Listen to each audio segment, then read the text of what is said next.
নমস্কার বন্ধুরা, গাছের পাঁচালী চ্যানেল থেকে চিন্ময়ী বলছি। আজ সারাদিন ধরে প্রচণ্ড বৃষ্টি হচ্ছে। এই বিকালবেলা যখন বৃষ্টি থেমেছে, আমি অমনি চলে এসেছি ছাদে একটা ভিডিও করব বলে, আর সেটা আপনাদের সঙ্গে শেয়ার করব। হ্যাঁ, এতক্ষণে বুঝতে পেরে গেছেন আমি কোন ফুলের গাছটার কথা বলছি। এই একটা ফুলের গাছ বসালেই অজস্র ফুল পাবেন আপনি, আপনার পুজো সারা হয়ে যাবে। একটা এই সাদা জবার গাছ থাকলে আপনার পুজো হয়ে যাবে, এত ফুল দেয় এই সাদা জবাটা, প্রচুর ফুল দেয়। দেখছেন এইটুকু গাছে আমার প্রতিদিন প্রায় 8-10টা করে ফুল ফোটে। আর কত, আমার এটা প্রুনিং করা হয়নি, সেই জন্যে অল্প ব্রাঞ্চ আছে, অল্প ব্রাঞ্চেই কত ফুল ফোটে। আর এটা যদি প্রুনিং করতাম কিংবা একটু বড় জায়গা দিতাম, তা ছোট জায়গায় আছে, প্লাস গাছটার বয়সও বেশি নয়, 1 বছরও হয়নি এখন, এত ফুল দিচ্ছে। এবারে প্রুনিং করে দেব ভাবছি, আরও অনেক ফুল পাবো। কুঁড়ি হয়েছে দেখছেন, গতবার তো 90টা কুঁড়ি হয়েছিল, আবার শুরু হয়েছে। অজস্র কুঁড়ি হয়, আর তেমন ফুলও ফোটে। তাই বলছি, এই একটি গাছেই আপনার পুজোর ফুল পেয়ে যাবেন, প্রচুর ফুল দেবে। সব ঠাকুর, আপনার সিংহাসনের সব ঠাকুর ফুল পেয়ে যাবে। আর সাদা ফুলের চাহিদা তো সব সময়ের জন্য আমাদের থাকে। তাই বলছি, এই সাদা জবার গাছ আপনারা একটা রাখতে পারেন বাগানে, প্রচুর ফোটে। আর এই ফুলটা অনেকক্ষণ ফ্রেশ থাকে, রাত্রির পর্যন্ত প্রায় ফ্রেশ থাকে, সহজে শুকোয় না। কি সুন্দর না, ভারী সুন্দর দেখতে। এইটা আপনাদের সঙ্গে শেয়ার করলাম। আর এই গাছটি দেখুন, নয়নতারা। আমার এই নয়নতারা গাছটি, এটা একটু অন্য ভ্যারাইটির, একটু সাইজে বড়, আর এই যে মাঝখানটা সাদা, একটু হাইব্রিড ভ্যারাইটি, দেশি ভ্যারাইটির চাইতে একটু অন্যরকম, আলাদা।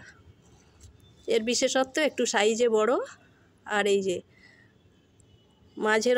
মাঝখানের অংশটা সাদা। গাছ ভরে ফুল দেয়। আমি এই যে ছোট্ট একটা খাবারের কৌটোয় একটুখানি মাটি দিয়ে বসিয়ে রেখেছিলাম, এটা আমার বৌদি দিয়েছিল আমাকে। কত ছোট থেকে ফুল দিচ্ছে, এত ফুল দেয়। যখন বাগানে কোনো ফুল ফুটবে না, এরা কিন্তু ফুল দিয়ে যাবে, ফুলের চাহিদা মিটিয়ে দেবে এরা। একধারে এরা একটুখানি জায়গা দিলেই ভরে ফুল দেবে, একটু আলাদা রকম, আমাদের দেশি ভ্যারাইটির চাইতে একটু আলাদা। দেশি ভ্যারাইটিটা এই যে এটাও আছে, এই যে মাঝখানটা লাল, দেশি ভ্যারাইটির মাঝের অংশটা লাল, আর এটা হচ্ছে সাদা, মাঝখানের অংশটা সাদা।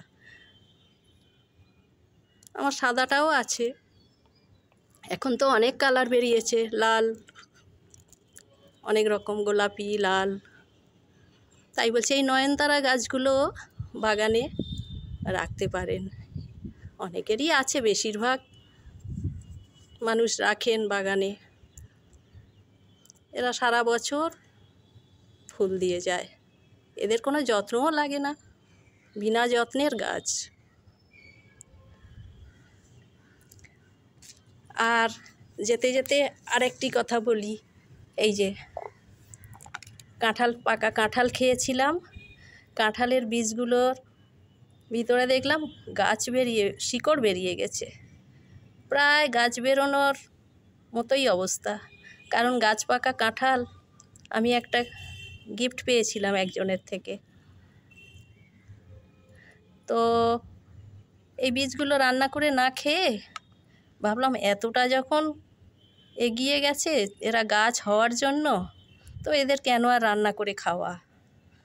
বসিয়ে দিই, একটুখানি মাটি দিয়ে এই যে গামলাটার মধ্যে বসিয়ে দিই।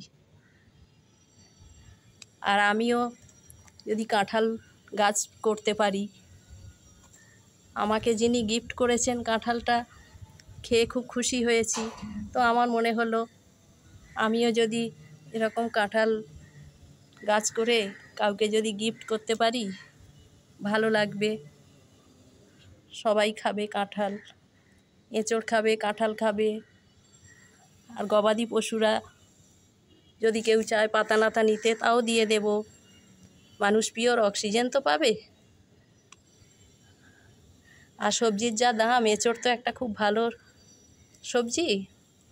পাকা কাঁঠাল, কাঁচা কাঁঠাল দুভাবেই তো খাওয়া যায়। তো আমার ফাঁকা জায়গা আছে, আমি ভাবলাম 3-4টে গাছ যদি আমি লাগিয়ে দিই বেশ ভালো হবে। তার মধ্যে যদি সব গাছ তো হবে না, 2-4টে নাও হতে পারে। সেই জন্যে এই 7টা বীজ লাগিয়ে দিলাম, 7খানা বীজ লাগিয়ে দিলাম। এর থেকে অনায়াসেই চারা উঠে যাবে। চারা উঠে গেলে আমি আমার জমিতে বসিয়ে দিয়ে আসব